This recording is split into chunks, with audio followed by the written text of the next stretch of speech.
장로님께서 너무 소개를 거창하게 해주셔가지고 참 부끄럽습니다. 밑에 깔판을 놨는데도 제가 작아서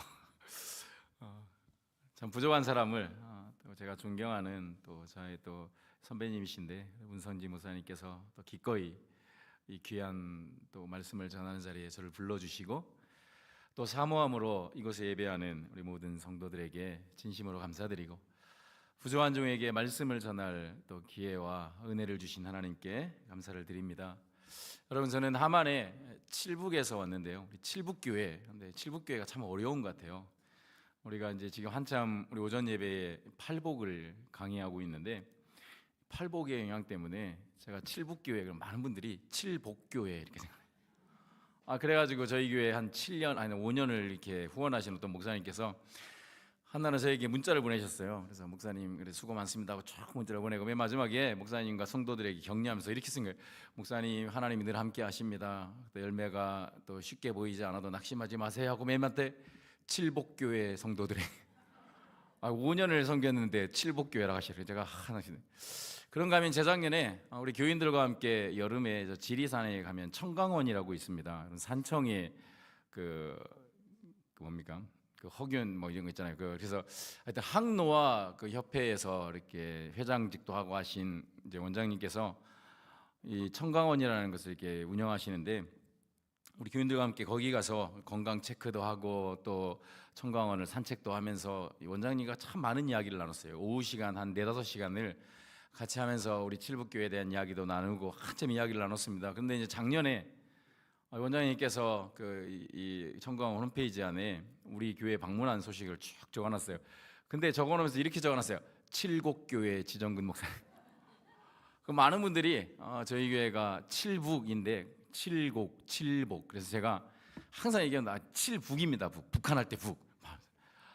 그래가지고 많이 헷갈리는데 그러나 여러분, 제가 오늘 와서 설교하지만 여러분이 저를 칠북교회로 기억하든 칠복교회로 하든 뭐 칠곡이라 하든 그건 중요하지 않습니다.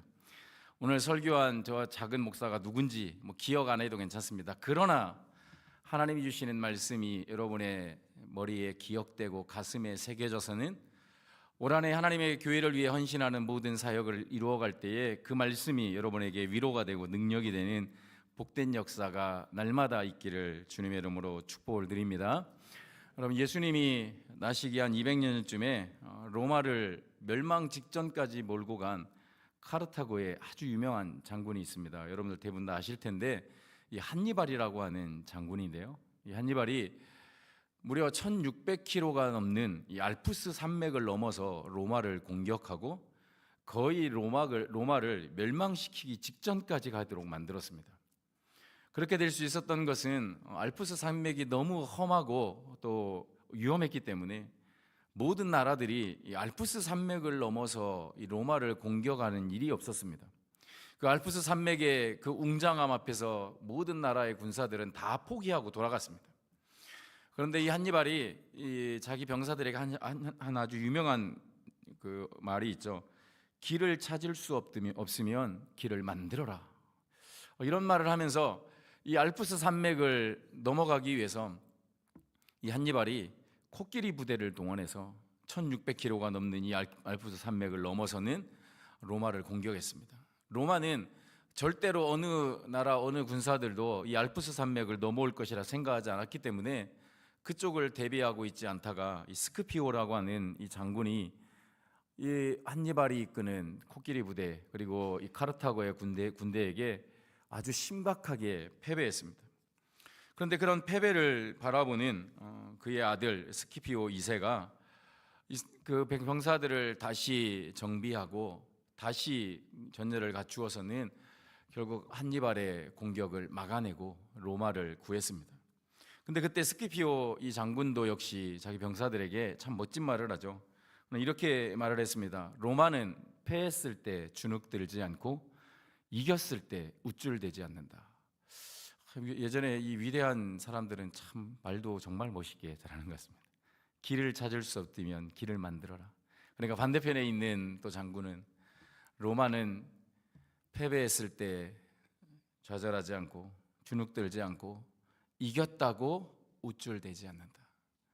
그래서 자기들이 포기하지 않고 다시 힘을 내서는 결국 스키피오 2세가 이 한니발의 공격을 막아내고 그리고 로마를 지켜냈습니다. 우리가 때로 어떤 일들은 시도해보기도 전에 우리가 포기할 때가 있죠. 여러분, 지금은 뭐 이제 코끼리를 조련하는 게 너무 잔인하다 해서 사라지고 개선되고 있지만, 예전에 코끼리를 조련할 때에 아주 이 잔인하고 좋지 않은 방법들이 있죠. 여러분, 이 동물원이나 이런 곳에 가면 코끼리를 이렇게 가둬놓는 우리를 보면 굉장히 허술합니다. 그 코끼리가 육중한 몸으로 그냥 한번 발만 뻗어도 금세 무너질 만한 울타리. 그런데 이 코끼리가 그 울타리를 절대 넘지 않습니다. 그 절대 넘지 않는 이유는 그 코끼리 발목에 묶여 있는 사슬 때문인데요. 근데 사실은 이 어른 코끼리는 그 사슬도 금방 단숨에 끊어버릴 힘이 있지만, 쇠사슬도 아닌 밧줄로만 발목을 묶어도 그 담장을 넘지 않습니다. 그 이유는 아주 새끼 때부터 사람들이 이 코끼리의 발목에 쇠사슬을 묶어놓고는 아주 작은 우리에 가둬놓습니다. 그리고 그 우리에서 코끼리가 조금 움직이다가 자기 발목에 쇠사슬이 팽팽해질 만큼 앞으로 가면 우리 곳곳에 이 날카로운 이 갈고리가 있어서 거기에 찔리는 것입니다. 그래서 코끼리가 조금만 움직이다 여기 찔리고 저기 찔리고 하면서 생각합니다. 자기 발목에 매인 줄이 팽팽해질 때 내가 찔리고 고통스럽다는 것을 경험하면서 코끼리에게 학습이 되는 것이죠. 그래서 내 발목에 줄이 매어지는 순간 코끼리는 포기해버립니다. 내 발에 매어진 그 줄에 따라서 움직여가는 것입니다. 그래서 자신에게 쇠사슬을 끊어버릴 수도 있는 엄청난 힘이 있음에도 불구하고 작은 밧줄 하나에도 코끼리는 밧줄만 당겨지면, 발목의 줄만 조금 당겨지기 시작하면 그 자리에서 멈추고 주저앉아 버립니다. 때로 우리에게도 이러한 삶이 있지 않습니까? 우리의 발목을, 여러분의 발목을 사로잡고 있는 것은 무엇입니까? 때로는 우리가 한 걸음만 나가려고 해도 더 이상 나갈 수 없도록 우리를 주저앉게 하는 일들이 우리 가운데 너무나 많습니다. 그런 가운데 오늘 하나님께서 에우스를 통해 우리에게 주시는 이 말씀이 여러분의 모든 믿음의 삶에, 그리고 여러분이 이 세상을 살아가는 모든 삶에 용기가 되고 또 힘과 능력이 될 수 있기를 바랍니다. 여러분, 이스라엘은 하나님을 믿고 약속의 땅 가나안에 들어갔습니다. 그때 그들은 참으로 놀라운 일들을 경험했는데요. 이스라엘 백성들이 변변한 무기도 없고 군사훈련도 제대로 받지 못했고, 그 다음에 체격 조건도 그다지 좋지 않음에도 불구하고 이스라엘 백성들이 나아갈 때 이 거대한 헤브론의 족속들이, 그리고 엄청난 도시 문명을 이루고 그 지역 일대를 두렵게 만들던 그 헤브론의 거인들이 이스라엘 앞에 순식간에 무너져 나갔습니다. 주변에 70명의 왕들의 수족을 잘라내면서 내가 왕들의 왕이다라고 자신을 그렇게 떠벌리면서 큰 소리치던 아도니 베섹이 이스라엘의 이 군사들 앞에, 아니 이스라엘의 군사도 아닌 이스라엘 백성들 앞에 힘없이 무너졌습니다. 이스라엘이 가는 곳마다 이스라엘의 대적들은 이스라엘 앞에 굴복했습니다. 그들이 더 이상 나아갈 수 없다고 생각하는 순간, 저 산 위에서 활을 쏘는 자들을 만나든지 철병거를 이끌고 나오는 자들을 만나든지 이스라엘이 하나님을 의지하여 나아갈 때 그들을 당해낼 대적들이 없었습니다. 그런데 그런 하나님의 놀라운 은혜들을 경험하면서 마침내 가나안 땅에 도달했을 때에 그들 앞에 여리고성이 탁 그들을 맞았습니다. 여러분, 가나안에는 그 여리고성이 초롱성과 같이 굳게 세워져 있었습니다. 수많은 나라들이 여리고를, 이 가나안 땅의 주민들을 정복해 보려고 가나안 땅으로 들어오다가는 그 입구에 있는 여리고성에서 모두 다 포기하고 돌아갔습니다. 여리고는 이중벽으로 돼 있었고 그 문이 한번 닫히면 아무나 쉽게 열지 못했습니다. 그래서 인류 역사 속에서도 이 여리고성을 정면으로 돌파해서 이 가나안 땅 팔레스타인을 정복한 사례는 모든 역사를 통틀어서 단 2번밖에 있지 않습니다. 이스라엘 백성들이 그 가나안 땅에 들어갔지만 초롱성 같은 여리고가 그들을 딱 가로막았습니다. 그때 어떻게 해야겠습니까? 문제와 상황을 만나는 순간 하나님께서 그들에게 내가 너희에게 그동안 알지 못했고 그동안 너희들에게 감춰뒀던 신무기가 있다 하고 새로운 무기를 주지 않으셨습니다. 그들이 어떻게 해야 그 철옹성을 무너뜨릴 수 있을지, 그 철옹성을 무너뜨리기 위해서 어디에 빈틈이 있고 어디로 습격해야 될지 그런 전략을 가르쳐 주시는 대신에 하나님은 한 가지를 말씀하십니다. 여호와 하나님을 의지하고 매일마다 여리고 성 앞을 돌면서 침묵해라. 그리고 마침내 하나님께서 일하심을 지켜보라고 말씀합니다. 그리고 우리가 잘 아는 것처럼 놀랍게 이스라엘 백성들은 그 철옹성인 여리고성이 그들은 아무것도 하지 않았는데, 그들은 손도 대지 않았는데 여호와 하나님이 말씀하신 그대로 여리고성이 힘없이 무너지는 놀라운 일을 경험했습니다. 그리고 하나님께서 이 여리고성을 재건하지 마라. 세상 수많은 나라들은, 그리고 가나안 족속들은 철옹성인 여리고를 의지해서 안심했지만 너희는 여리고성이 아니라 그보다 더 견고한 성인 여호와를 의지하고 안심하고 여호와 때문에 두려움 없는 믿음의 삶을 살아가라고 말씀하셨습니다. 그런데 많은 시간이 지나고 이스라엘이 여호와 앞에 범죄해서 하나님께서 모압 왕 에글론을 세우셨습니다. 모압 왕 에글론이 암몬과 그리고 아말렉 족속들을 모아가지고 연합군을 결성하고는 이스라엘 백성을 무려 18년 동안이나 압제하기 시작했습니다. 에글론의 군대가 마치 그 옛날 이스라엘의 발목을 가로막았던 철옹성 여리고와 같이 이스라엘을 압박했는데요. 여러분, 우리가 읽진 않았지만 이 3장 12절 쪽 이하에 보면 이 에글론이 종려나무 성읍에 주둔했다 그렇게 말씀합니다. 종려나무 성읍이란 여리고성을 의미합니다. 그들이 보이진 않지만 마치 그들의 군사가 여리고성인 것처럼, 전에는 가나안 땅에 있는 백성들을 지키기 위해서 여리고성을 철옹성으로 지었다면 지금은 가나안에 있는 이스라엘 백성을 가두고 그들을 억압하고 그들에게 빼앗기 위해서 이 에글론이 자기의 군사들로 이 철옹성을 만들어 놓고는 이스라엘을 압박하는 것입니다. 그때 이스라엘이 그 에글론이 이끄는 그 모압의 군세 앞에 쉽게 포기하고 주저앉아 버리죠. 발목에 매인 밧줄 때문에 더 이상 나아가지 못하던 코끼리와 같이 이스라엘 백성들은 처음부터 저항을 하지 않습니다. 그리고는 그들에게 곡물 바치기를 주저하지 않죠. 그런데 그 곡물 바치는 일을 누구에게 시키느냐 하면 이 에웃에게 시키고 있습니다. 성경은 에웃을 소개하면서 이렇게 이야기합니다. 에웃은 베냐민의 자손 게라의 아들 왼손잡이다라고 말합니다. 여러분, 고대 사회에서 왼손잡이는 오늘날은 이제 왼손잡이가 도리어 운동이든 뭐든 재능도 많고 사랑 많이 받지만, 여러분, 예전에는 이 왼손잡이가 참 어려운 고난의 시간들을 보내지 않았습니까?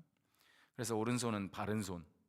그래서 아이들이 어렸을 때 왼손잡이면 부모님이 막 손을 탁 때리면서 숟가락 오른손으로 잡아, 뭐 그런 시대들이 있지 않았습니까? 더이 고대에서는 더욱더 그랬습니다. 이 베냐민이 태어날 때도 그래서 베냐민이 태어날 때 이 야곱이 베냐민의 이름을 바꾸죠. 그의 어머니는 베노니라고 이름을 지었지만 슬픔의 아들이라는 것입니다. 어머니가 죽으면서 아들을 낳으니까 이 앞에 배다른 형제들이 10명이나 형님들이 있는데 그 형님들의 등살에 이 막내 아들이 엄마도 죽고 어떻게 살까? 그러니까 이 아들을 놓고 죽는 엄마의 마음이 얼마나 슬프겠어요. 그래서 아들의 이름을 베노니라고 지었습니다. 그런데 야곱이 그 아들을 안고는 이름을 바꿔버립니다. 베냐민의 아들, 베냐민이라고. 베냐민이란 오른손의 아들이라는 뜻입니다. 그 아들은 정말 현실적으로 슬픔의 아들입니다. 그런데 야곱은 그 아들을 이렇게 이야기하는 것입니다. 너는 오른손의 아들이다.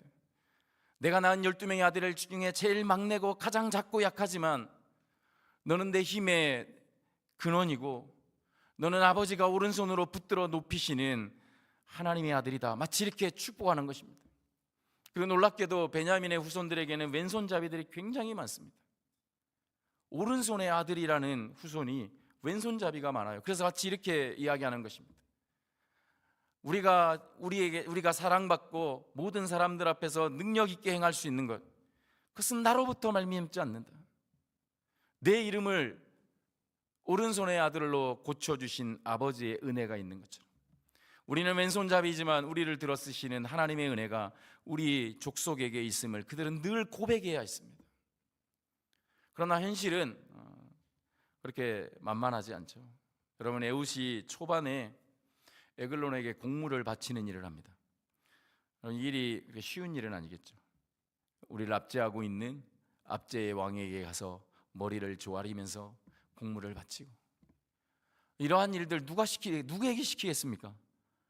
그래서 왼손잡이인 작고 관심받지 못하고 별 볼 일 없어 보이는 이 에훗에게 사람들이 이런 일을 시키는 것입니다. 가장 수치스러운 일들을 도맡아서 하고 있던 바로 이 에훗. 근데 하나님이 이 에훗을 이스라엘의 사사로 부르셨습니다. 어쩌면 많은 사람들이 에훗이 이스라엘의 사사 된다 할 때 그렇게 기대하지 않았을 겁니다. 굉장히 큰 용사라든지 혹은 그의 민족이 많은 에브라임이나 유다 지파 중에 누군가가 아니라 이스라엘 12지파 가운데 가장 작은 베냐민 지파의 사람, 그리고 왼손잡이. 그래서 그가 할 수 있는 일이란 결국 에글론에게 공물을 바치는, 머리를 조아리는 수치스러운 일이 전부였습니다. 그런데 놀랍게도 그 에훗이 이스라엘의 사사로 일했을 때 하나님께서 놀라운 역사들을 보여주십니다. 여러분, 에훗이 에글론을 죽이기 위해 준비한 것을 좌우의 날선 검이다 이렇게 말합니다. 여러분, 좌우의 날선 검 하면 우리에게 생각나는 말씀이 있죠. 히브리서 기자가 하나님의 말씀을 이야기하면서 하나님의 말씀은 좌우의 날선 검과 같다 이렇게 말씀합니다. 에훗은 위기에 빠진 이스라엘을 구원하기 위해 가장 먼저 든 무기가 좌우의 날선 검입니다. 그리고 그 검으로 에글론의 배를 찔러 죽이죠. 그런데 에글론의 배를 찔러 죽일 때 에훗이 이렇게 이야기합니다. 내가 하나님의 말씀으로 당신에게 전할 것이 있습니다. 좀 더 직접적으로 그 원문의 성경을 말하면 내가 하나님의 말씀을 당신에게 전하겠습니다 하고는 그에게 좌우의 날선 검을 들이밀고 그의 배를 찔러버립니다. 그래서 마치 이스라엘에게 이렇게 보여주는 것입니다. 우리의 힘과 우리의 능력의 근원이 어디에 있는가? 왜 우리가 힘없이 이 모압 왕 에글론 앞에 이와 같이 수치를 당하고 있습니까? 그것은 우리 안에 있는 하나님의 이 능력의 말씀에 대한 이 소망과 믿음을 잃었기 때문이다 라고 말씀하고 있습니다. 오늘 우리가 읽은 28절에 에훗이 이렇게 말합니다. 나를 따르라. 여호와께서 너희의 원수들인 모압을 너희 손에 넘겨주셨느니라고 말합니다. 에훗이 처음 사사로 부름받을 때 사람들이 저 왼손잡이가 저 가장 작고 약한 베냐민 지파의 게라의 아들이 뭐 하겠느냐 그렇게 생각했는데 나중에 보니까 이 에훗에게 우리가 전혀 몰랐던 엄청난 재능이 있다든지, 그는 알고 보니까 엄청난 칼제비였다든지, 그래서 에훗이 봤지 내가 이 정도 능력 있어 하고 큰 소리 치면서 그러니까 나를 따르라, 내가 너희들에게 힘과 능력이다 그렇게 말하지 않았습니다. 에훗은 이렇게 말합니다. 나는 작고 연약합니다. 나는 수치를 당하기에 마땅한 왼손잡이고 이스라엘 가운데 가장 작고 약한 자입니다. 그러나 내가 아니라 여호와 하나님이 여러분의 원수들을, 저 모압을 여러분의 손에 붙이셨습니다. 그러므로 두려워하지 마십시오. 여러분의 발목에 매인 그 밧줄 때문에 주저앉지 마십시오. 하나님이 우리와 함께 하시면 70인의 왕들을 호령하던 아도니 베섹이 이스라엘 앞에 무릎 꿇던 그 역사가 오늘 우리에게도 일어나게 됩니다 라고 선포하며 나아가는 것입니다. 사랑하는 성도 여러분, 한 해의 사역을 시작하면서 무엇을 의지하고 무엇 때문에 여러분 낙심하십니까? 여러분을 두렵게 하는 일들이 무엇입니까? 그 모든 것들 앞에 우리 하나님이 이렇게 약속하는 것입니다. 내가 너와 함께하고 내가 너를 굳세게 하고 참으로 내가 너를 도와서 나의 의로운 오른손으로 너를 붙들어 놀라운 하나님의 역사들을 내가 이루어 가겠다, 주님이 약속하심을 잊지 마시기를 바랍니다. 그러므로 주님 의지하고 주님의 말씀 앞에서 여러분의 발목에 채인 그 사슬 앞에 두려워하지 말고 하나님이 주시는 능력으로 승리하며 전진하는 여러분들이 되시기를 바랍니다. 우리 손을 읽은 마지막 절에 이렇게 이야기합니다. 이스라엘이 이 모압이 이스라엘에게 굴복한 이후로 이스라엘은 80년 동안 평안했다 이렇게 말합니다. 이런 80년이란 대단하죠. 우리가 그냥 성경을 대충 읽을 때는 그냥 그런갑다 생각하고 80년 동안 그랬대 하고 넘어가지만 이런 80년은 3대가 살아가는 시대입니다. 할아버지와 아버지와 내가 그 3대가 사는 동안 평안했습니다. 바로 그 위에 온니엘의 시대에는 40년 동안 평안했는데 그 40년 동안 평안한 그 온니엘의 시대에는 온니엘이 죽음으로 평화가 끝났다라고 기록하고 있습니다. 근데 에훗의 사건을 소개하면서는 성경이 이 에훗이 죽었다는 말을 기록하지 않습니다. 나중에 4장에 에훗이 죽은 것을 언급하는데 3장에서는 언급하지 않습니다. 그러나 이런 80년 동안 에훗이 살았는지 죽었는지 분명하지 않습니다. 그러나 성경으로 이렇게 말씀합니다. 에훗이 좌우의 날 쓴 검과 같은 하나님의 말씀을 들고, 우리에게 하나님의 말씀이 능력입니다, 이 땅의 영원한 왕이신 하나님이 우리와 함께 하심이 우리에게 권능입니다 라고 선포하며 나갔던 그 믿음이, 그가 살아있든지 그가 죽어있든지 그의 이름이 더 이상 언급되지 않아도 하나님의 말씀을 의지하고 하나님의 손을 붙드는 자들에게 그 평안이 80년 동안 3대가 이르도록 변함없는 놀라운 역사를 우리에게 보여주는 것입니다. 그러므로 바울이 로마 교회를 향해 이렇게 이야기하죠. 바울이 로마서 7장에 이렇게 이야기합니다. 오라, 나는 곤고한 사람이다. 내가 사망의 올무에 매여 있다고 말합니다. 그래서 누가 보면 이 바울이 막 사로잡혀가지고 로마 병사들에게 위협당하고 있는 줄 알았는데 그게 아니라 내 안에 있는 육신의 욕심을 내가 이기지 못한다 이렇게 말합니다. 바울 정도 되면 우리가 얼마나 대단한 분입니까? 죽을 뻔한 고비를 넘기고 40에서 한한 가만 그 태형을 2번이나 받고도 살아남고 대단한 분 아닙니까 여러분? 그런 바울이 내가 내 적들이 너무 많아서 괴롭다라고 말하지 않고 내 안에 있는 내 본성, 죄의 욕심을 내가 못 이겨서 나 정말 죽을 것 같다 이렇게 말합니다. 그래서 내 안에 성령의 법을, 내 죄의 육신의 법이 이겨내고 나를 날마다 죄의 길로, 죽음의 길로 나를 몰아간다 이렇게. 그래서 7장 마지막에 이렇게 이야기합니다. 오라, 누가 나를 이 사망의 올무에서 건져낼 수 있겠느냐. 그리고 로마서 8장에는 바울이 이렇게 이야기합니다. 내 힘으로는 할 수 없다. 나는 할 수 없지만 생명의 성령의 법이 나를 해방했다라고 선언하고 있습니다. 그리고 8장에서 계속해서 말합니다. 하나님이 우리를 사랑하시므로 우리와 함께 역사하시고 내게 능력 주시고 모든 것이 협력하여 선이 되도록 내 가운데 역사하신다고 말합니다. 그리고는 내 안에 있는 이 욕심을 이기지 못해서 나는 날마다 죽는다, 나는 이 사망의 올무에 매여 있다고 그렇게 하소연하던 이 바울이 8장 끝절에 가서 이렇게 이야기하지 않습니까? 하나님이 나와 함께 하시면 누가 능히 나를 대적하리요. 환난이나 시련이나 문제나 기품이나 곤고함이나 가난이나 질병이나 위험이나 칼이나 그 어떤 것도 하나님이 함께 하시는 나를 대적할 자가 없다고 그는 선언하고 있는 것입니다. 그러므로 너를 의지하지 말고 너와 함께 하시는 그 여호와 하나님 의지하면 내 앞에 너를 지금 당장 집어삼키 있던 밀려오는 그 거센 풍랑도 알고 보면 아무것도 할 수 없는 지나가는 것들에 불과한 것을 잊지 말고 내 힘과 내 능력이 아니라 나를 붙들어 사용하실 여호와 하나님 의지하고 주님 바라보고 주께서 주시는 능력으로 우리의 사역을 잘 감당하는 성도들이 되시기를 바랍니다. 제가 중학교 때 우리 교회에서 여름 수련회를 자체로 막 하는데요. 옛날 제가 어렸을 때는 이 수련회를 마치고 나면 그 아이들을 데리고 계곡에 가서 막 놀러 가는 시간들을 가졌습니다. 저희 교회도 가까운 주변에 계곡에 가서 놀러 갔는데 이제 이 물놀이를 하잖아요. 그러면 우리 선생님 중에 이 공주사대 이 체육과를 전공하는 선생님이 있었어요. 그래서 이 선생님이 막 멋있게 수영하고 막 계곡을 쫙 살핀 다음에 한 곳에 딱 여기는 굉장히 깊은 건 나도 여기 발을 못 디디니까 여기까지 오면 안 된다고 나름 보이지 않는 선을 싹 그어줬어요. 그래가지고 이제 여기 가면 큰일 나니까 가지 마라 하니까. 근데 우리 아이들이 이제 중학생들이니까 얼마나 계곡장에 놀겠습니까? 제 친구들과 막 신나게 놀고 막 수영하고 막 하다가 막 급하게 장난치다 보니까 제가 막 갖다 발이 쫙 미끄러졌는데 물속에 꽉 막 들어가는 겁니다.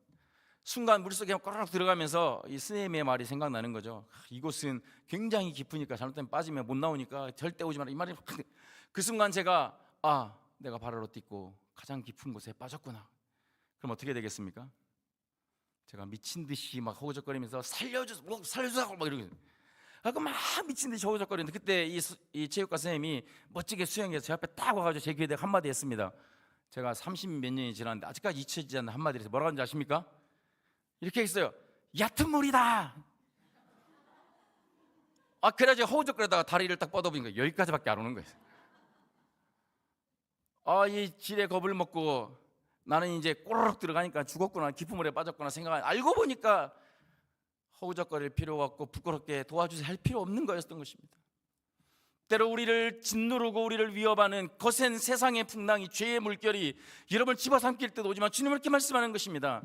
내가 너와 함께하면 그것은 얕은 물이 될 것이고, 내가 너와 함께하면 너의 발목을 붙드는 모든 산도 내가 깎아버릴 것이고, 네가 무엇을 하든지 어디로 가든지 실족하지 않도록 언제나 내가 너와 함께하겠다고 주님은 우리에게 약속하십니다. 그래서 에웃이 담대하게 나아가는 것입니다. 하나님이 나와 함께 하시면 누가 나를 대적하리요? 에글론과 그가 이끄는 그 연합군이 아무리 강해도 우리 하나님 여호와는 철옹성을 무너뜨렸던 그 능력으로 우리를 억누르는 이 모압왕 에글론의 철옹성도 주께서 물리치실 줄 믿고, 우리가 힘이 없는 건 무기가 없어가 아니고, 우리가 당해낼 수 없는 건 군사가 없어서가 아니라 여호와 하나님의 말씀이 좌우의 날선 검과 같이 역사하지 않음이, 그것이 우리의 문제임을 에웃은 잊지 않았던 것입니다. 그리고 이 에웃이 의지한 그 여호와 하나님의 능력이 에웃과 이스라엘을 무려 80년 동안이나 평안으로 이끈 놀라운 역사가 일어났음을 잊지 마시고, 이 전반기에 여러분에게 맡기신 사역, 작년에도 내가 이 사역 감당하다가 사람들에게 미움받고 또 내가 실수해서 부끄럼 당하고 혹시 이런 일이 있어도 두려워하지 마십시오. 그때 여러분이 무엇을 의지하고 누구 때문에 그러고 어떤 일 때문에 그랬든지 오늘 우리 하나님 약속하십니다. 내가 너와 함께 할 것이다. 내가 너를 굳세게 할 것이고 내가 나의 의로운 오른손으로 너를 붙들어 지킬 테니까, 네가 아니라 내가 이룰 테니까 두려워하지 말고 주의 약속 가운데 굳게 서라는 주님의 이 약속의 말씀 붙들고 이 안에 여러분에게 맡겨주신 모든 사역 현장에서 가장 아름답고 가장 충성되고 가장 복되고 능력 있게 하나님의 사역들을 감당하시는 우리 모든 생명샘전원교회 모든 성도님들 되시기를 주님의 이름으로 축복을 드립니다. 기도하겠습니다.